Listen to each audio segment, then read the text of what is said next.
Hi friends, how to cook சமையல்ல இன்னைக்கு நம்ம பார்க்க போகிறது கேக் ரெசிபி வீட்லேயே நம்ம எப்படி செய்கிறதுன்னு பார்க்க போகிறோம். பாருங்கள் ஃப்ரெண்ட்ஸ், நம்மளுடைய கேக்கு எவ்வளோ அழகாக நல்லா சூப்பராக நல்லா சாஃப்டாக நல்லா ஸ்பாஞ்சியாக எப்படி வந்திருக்குன்னு பாருங்கள்.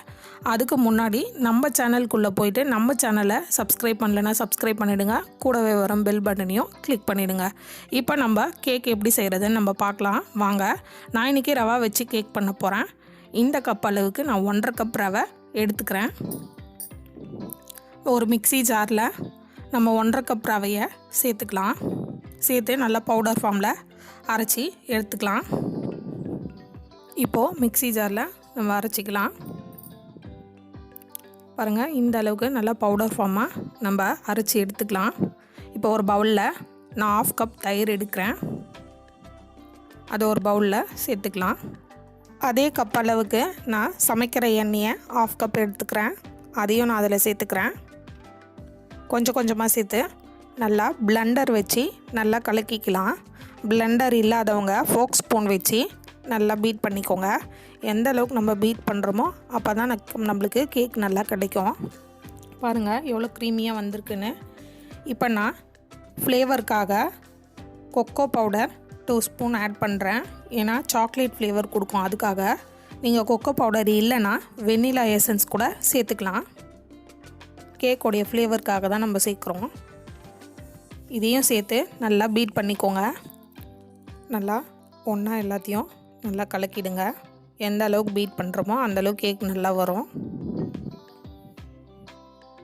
இப்போ நான் 1.5 கப் அளவு ரவை எடுத்தேன் இல்லையா, அதே 1.5 கப் அளவு நான் சுகர் எடுக்கிறேன். ஈக்குவலாக அதே கப் அளவுக்கு சுகரை மிக்ஸி ஜாரில் போட்டு நல்லா பவுடர் ஃபார்ம் அரைச்சி அதே கப் 1.5 அளவுக்கு எடுத்துக்கோங்க.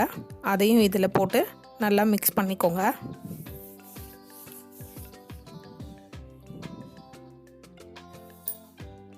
நம்ம எந்த அளவுக்கு நமக்கு நல்லா பீட் பண்ணுறோமோ அப்போ தான் நல்லா கேக்கு சூப்பராக நல்லா சாஃப்டாக வரும். அதனால் நீங்கள் நல்லா பீட் பண்ணுங்கள். எதை போட்டாலும் நல்லா பீட் பண்ணுங்கள். இப்போ நம்ம எடுத்து வச்சுருக்க ரவையை பவுடர் ஃபார்மில் அரைச்ச ரவையை கொஞ்சம் கொஞ்சமாக சேர்த்து நல்லா அதையும் சேர்த்து நல்லா பீட் பண்ணிக்கலாம்.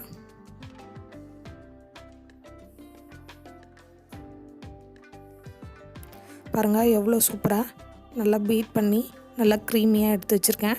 இப்போ நான் 1/2 கப் பால் சேர்த்துக்கிறேன். பால் சேர்த்தா நல்லா டேஸ்ட் கிடைக்கும். அதுக்காக கொஞ்சம் கொஞ்சமாக பால் சேர்த்து நல்லா நம்ம கலக்கிக்கலாம். நல்லா கலக்கி விட்டுட்டு சூப்பராக நம்மளுக்கு கேக் கிடைக்கும். பாருங்கள் எந்த அளவுக்கு நல்லா கலக்கி எடுத்துக்கோங்க. இப்போ இது ஒரு 10 நிமிஷம் போல் ஊறட்டும். இப்போ 10 நிமிஷம் கழித்து ஓப்பன் பண்ணி பாருங்கள் கொஞ்சம் நல்லா உப்பி வந்திருக்கு. இப்போ நான் பேக்கிங் பவுடர் எடுக்கிறேன். ஒரு ஸ்பூன் பேக்கிங் சோடா எடுக்கிறேன். ஏன்னா நம்ம கேக் நல்லா உப்பி நல்லா ஸ்பாஞ்சியாக வர்றதுக்கு பேக்கிங் பவுடரும் பேக்கிங் சோடாவும் நான் ஒரு ஸ்பூன் ஆட் பண்ணி இதையும் சேர்த்து நல்லா மிக்ஸ் பண்ணிக்கிறேன். இதை நல்லா கலக்கிட்டு நம்ம ஒரு 1/2 hour இதை அப்படியே தட்டு போட்டு மூடி வச்சிடலாம்.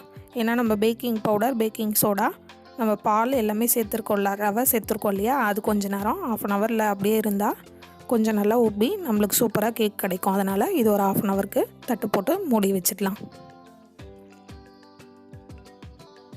1/2 hour கழித்து இங்கே பாருங்கள் எந்த அளவுக்கு நல்லா சூப்பராக உப்பி வந்திருக்குன்ட்டு மாவு. இப்போ நம்ம இதை கேக் செய்கிற பாத்திரத்தில் மாற்றிக்கலாம்.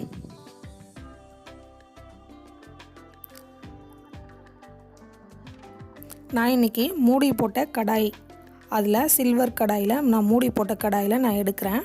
அதில் பட்டர் பேப்பரை ஆயில் தடவி பட்டர் பேப்பர் உள்ளே நான் வச்சுருக்கேன். நீங்கள் பட்டர் பேப்பர் இல்லைன்னா வெறும் ஆயில் மட்டும் அப்ளை பண்ணிக்கோங்க. நீங்கள் மூடி போட்ட கடாய் இல்லைன்னா நீங்கள் குக்கரில் கூட வச்சு செய்யலாம். நல்லா சூப்பராக வரும். இப்போ நான் அந்த மாவை அதில் சேர்த்துடுறேன்.